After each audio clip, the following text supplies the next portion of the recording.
Right, good day everyone. Hi, I'm Cameron Carey. I'm the private trainer and the owner of Profit Private Training. Just wanted to share with you a video just pertaining to the aspects surrounding movement of golf and mobility for golf. So this whole video was inherently designed very simply just to put together something to enable you guys to start achieving a little bit better natural three-dimensional movement for golf, because it is effectively a movement that requires a lot of different dimensions within the human anatomy. And if you do have any form of restrictions in those dimensions of movement, that's only going to impair either be it your rotation, your hips coming through, or your actual final swing at the end of your golf swing. So there's many different aspects that can actually be involved with limiting your ability to move freely through the golf ball. As far as the skill is concerned, well, then you've got the golf pros there to help you with that. That's not my skill. And as movement practitioners and as movement specialists at Profit, we focus just on that. So I'm hoping that this whole video is going to give you a little bit of a breakdown relating to how you can improve your mobility pertaining to golf. It can be done before golf, it can be done after golf, it can be done every day. Ideally, guys, to be honest with you, this actually makes you feel a hell of a lot better. This is what we should be doing every single day, but how I've basically combined it is specifically for golfing purposes, in order to try and target those areas that inherently get very tight simply from just what I'm doing right now, sitting, talking to you. That's one of the worst positions that we can do to fundamentally jam up all our systems and reduce our ability to start moving freely in three dimensions. So I really hope you enjoyed. If you've got any queries, please contact us at any given time at Profit. We've got a Facebook page, Profit Private Training. If you look us up there, you're welcome to email admin@ProfitGym if you've got any queries. But yeah, pertaining to this, I really hope you guys enjoyed. Right, folks, so here's the video pertaining to the mobility surrounding golf. Okay, there's basically a couple of fundamentals you need to understand. The areas that we're going to be focusing on is releasing quite a few of the tight pelvic flexors, all right, that really limit our ability for our hip to basically flex forward, and also not only that, also be able to draw itself forward. And from a strength perspective, we're going to be focusing on the spine, we're going to be focusing on the hips, and also rotational capacity. So all of which is involved in a golf swing. Have a look at the first movement. The first one is basically two hip flexor stretches. The first one, ideally, is we want to get into position here. Any leg down, place it one leg up. I'm going to show you at an angle so you can see exactly what I'm saying. Right, now from this position, what I want to do with my leg at a 90 degree, slightly further forward than 90 degrees, I want to maintain an upright position, okay, to open up the pelvic flexors on the front side of the hip. I need to ensure that my glutes is engaged at the back. So once I've actually contracted my butt, all right, without getting too anatomically fancy, I now want you to lean forward. As you lean forward, you're dropping the pelvis towards the front heel. As I'm doing that, I'm not releasing my glutes, and very importantly, I'm not extending through my back. So I'm actually not going into any arch of my back. I'm not allowing for that to be created. I'm enabling that whole position, and I stretch through. I try and get that stretch quite effectively. Once I've got that sensation across the front of my hip with my glute on, I take the arm on the same side as my hip. I just extend it forward and up. And as soon as I do that, you're going to feel it pulling that a little bit more. You hold that for a period of 30 seconds, okay? You'll be to 2 sets of 30 seconds. Obviously, we're going to be doing that on both legs. Then you switch legs. Now, the second hip flexor stretch that I want to take you guys through is a dynamic movement. Now, dynamic movement basically involves where you're actually involving movement to start restoring the actual muscle fibers and function and length of those structures itself. So here's the second one. So if I show you specifically on the same side that I've just done, all right, this is a movement that we'll be incorporating between 15 and 20 repetitions. Same position, I contract my back glute, excuse me, and keep the body as upright as possible. I tilt forward just until I start to feel that stretch across the front of the hip, which means I shouldn't need to travel very far if I do have my glutes engaged. Otherwise, I'm overextending and dumping my pelvis towards my heel, and then we know we've got the wrong position. Okay, so I hold that angle. As soon as I've got that, now you then stretch your extended arm up. So this arm on this side is going to be elevated. The opposite arm is going to be taken back and down, and I'm now effectively going to hold that same stretch that I'm trying to achieve to start off with, and then I'll reach up towards the ceiling and I rotate to the right. So if I had to show you guys on the opposite leg, okay, glutes is on, arm is reached, keep your body nice and tall, make sure you're getting that hip flex at the front, you're getting that stretching sensation there. And now from there, reach tall, and start to turn and peel my upper body round and rotate. What that is going to do, that's actually going to stretch higher up the pelvic flexors, pretty much into the primal muscle, which is your dominant pelvic flexor, which is your psoas. So until we actually start restoring that psoas and getting a little bit of function and movement out of that guy, we've got absolutely no efficient movement whatsoever. Okay, now the second one is a figure 4, all right, T-spine rotation. Now what that's basically going to involve is we're actually going to just open up our lateral line. So anything from our arm right down to that hip on the one side. So I'm going to turn at a slight angle so you can see me. From this position, what we're going to do is you're now going to go into a figure 4 position where I elevate my one leg. So let's say this is going to be my right leg in this case. I'm going to rotate this pelvis over. However, what I am trying to do is both arms are going to be placed on the floor. Very importantly, this arm is going to be elevated because this is the arm I'm reaching away from that side that I'm rotating. Why? Because I want to open up all this connective tissue running from the shoulder down to the hip. All right. Now, these areas get exceptionally tight simply from what? Sitting. All that spiral compression that we have during sitting jams up all these structures. So we've got to open it up. So we only go to the range as to what is tolerable. We don't do anything that the body doesn't allow with regards to length. So you take this movement slowly and you breathe into each movement, all right? So effectively you'd be doing 3 sets of between 15 and 20 repetitions, 2 sets of 15 repetitions on this guy. So right arm is elevated, my left arm is going to be on the floor on the opposite side. This guy's going to push me back, push down rather, to allow for me to return back to my central point. So I let my leg open, I now make sure my left leg is aligned with my hip, so it's not crossed my midline. I'm aligned with my hip. I allow that structure to rotate over, okay, and then I come back to this position. Now each time I do this, because remember it's dynamic, so we've got movement occurring, each time I do this, I gently, if the shoulder allows, I want to gently reach that arm away from this trailing hip. Take it back, reach away, breathe out. That's it. Exhale every single time. Exhale every single time. All right, so that would obviously do on both sides. Same position, we change arms, we take the leg up, we rotate across, and then we reach away from our position. So what are we trying to do? We're trying to allow for that leg to open, but most specifically, we're trying to aim the heel towards the floor, not the toe, okay? You'll get there when you get there. Your body's going to tell you when, and your body's going to tell you when it's enough. All right, so that you're going to do 2 sets of 15 repetitions. The second movement attached to this guy is an isometric based principle, which I quite like, and I come up with over time, and I just think it's hugely beneficial with regards to just getting certain joint structures, namely the hip, to identify a new position. All right, so as we rotate over, we allow that heel to come towards the floor. Great. Now this arm is extended. I now just lower that arm down with the opposite hand. I place my hand on the inside of that thigh, and I gently push that thigh away from me. Now as I'm doing this and I'm reaching this arm away, I'm feeling an even greater stretch. I'm pushing this hip away from my rib cage, so I'm lengthening all that tissue on my lateral line. Okay, I'm allowing my left arm to just hang. If it's on the floor, it's great. If it's not on the floor, that's also fine. And I hold that for 30 seconds on each side. I'll do that twice as well. Hugely effective, and you'll notice a massive difference as soon as you come out of that type of position. All right, now from here we want to start moving on to the spine. So the cat-cow position requires us very effectively to start greasing up our spinal column. We're going to put our knees directly under our hips.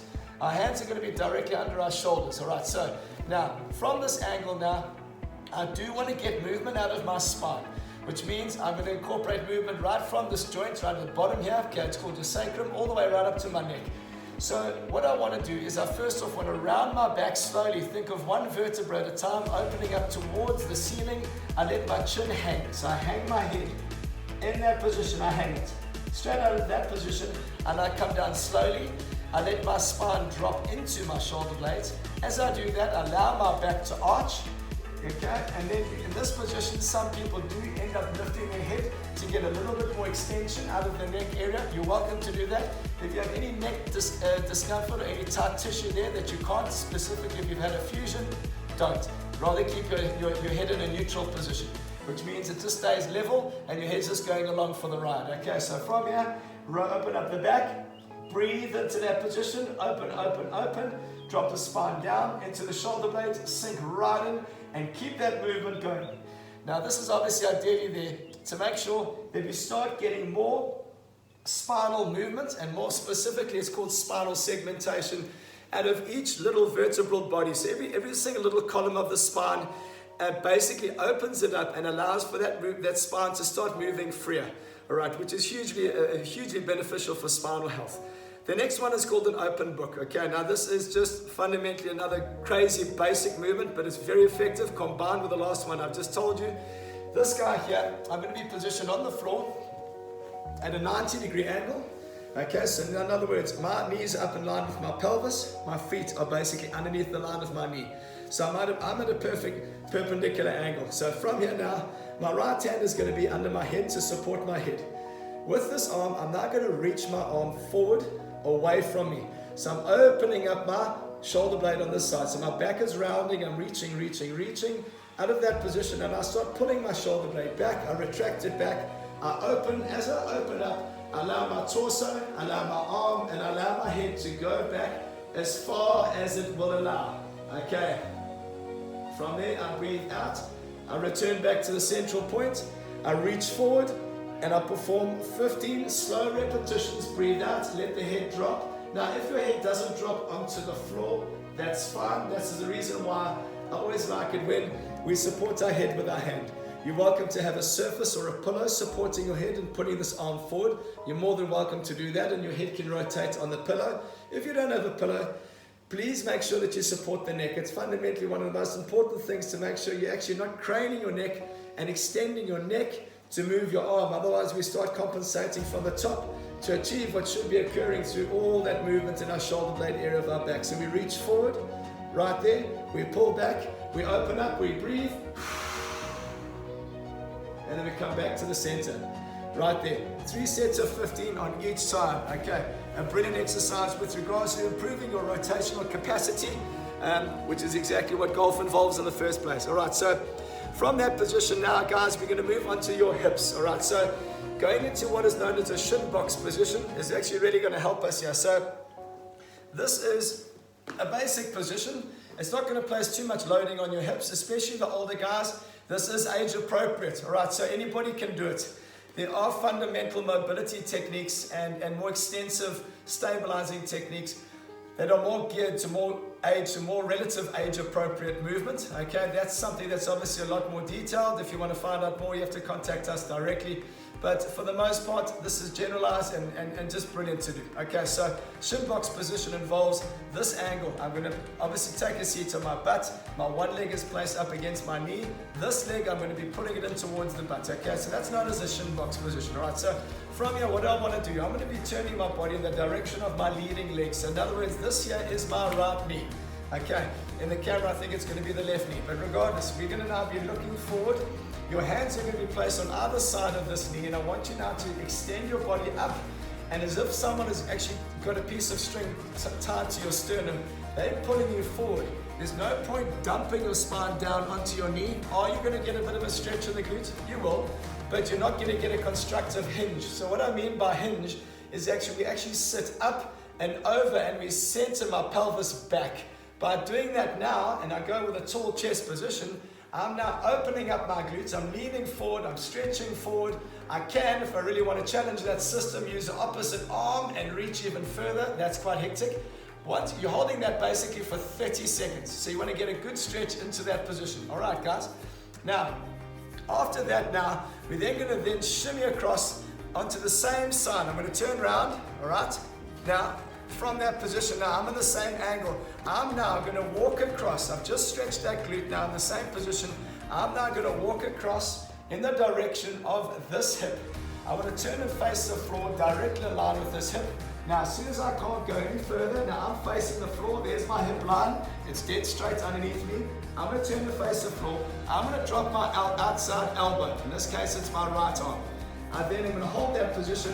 I'm going to place the hand on the floor. I'm going to reach the arm forward, and then I'm going to creep like a spider. I'm going to creep my fingers forward, and I'm going to feel a massive lengthening occurring between my shoulder right down to my hip. All right, again, we're going to go, we reach, we hold for about 30 seconds. From there, we slide back out of position. We come up, All right, then from that position, you'd switch sides. You go to the opposite leg. You do exactly the same component. Chest extended, lean forward from a very tall chest position. All right, get that glute engagement underneath you. From there, we walk around, place the elbow down, get the arm reach, okay, and hold that for 30 seconds. Another game changer, because again, remember, your hips don't work in isolation. Your shoulder blades don't move in isolation. Everything is integrated, everything is connected. So releasing one component is going to directly link up and effectively help other areas to start moving more effectively. Right, moving on to the last segment as far as the hips is concerned. Seated hip internal and external rotation. So you've got a couple of variations here. The one variation is going to involve a position where when lying down, we're going to open up our legs quite wide. This is the more passive and obviously the regressive approach to this movement. We want to turn and rotate our hips. Now I'm taking this hip and I'm rotating it internally. All right, and I'm going to be doing the same on the opposite side. This leg is going to be rotating externally. I take my arms out and I very gently rotate across those lines. And again, we don't want any sharp pain. We want no major discomfort. We want to start breathing and reaching. This is a dynamic movement. Again, you'll be doing sets of 20. Now, to progress that movement further, we then do what? We do this in a seated position, and then we start rotating further. Okay, so we're starting to achieve the same component with the legs wide, and the hip rotation is applied internally and externally. To make it even more effective, you hold your arms up and you start turning and rotating into that position. That is going to really, really force that little bit more rotation inside those joint capsules. But don't go there until you feel comfortable with doing it. You'll be doing two sets of 20 literally on that position. Now, to lengthen the inner thighs is a major component of golf. Why? Because they are inherently linked up with the abdominal column with regards to stability.